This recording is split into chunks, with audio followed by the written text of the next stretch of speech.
On कर दें। अस्सलाम वालेकुम। एक और छोटे से वजीफ़े के साथ मैं एक प्यारा सा वजीफ़ा लेकर आई हूँ।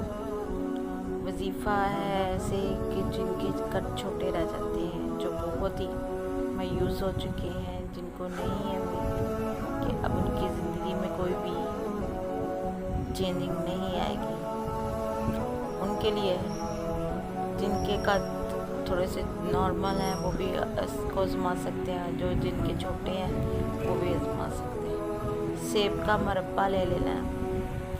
उस सेब के मुरब्बे पे अव्वल आखिर 3-3 बार दुरूद शरीफ पढ़ें और 121 बार सूरत तीन की आयत नंबर 5 पढ़कर दम करें और इसको खा लें। चंद ही हफ्तों में रिज़ल्ट देख लेंगे।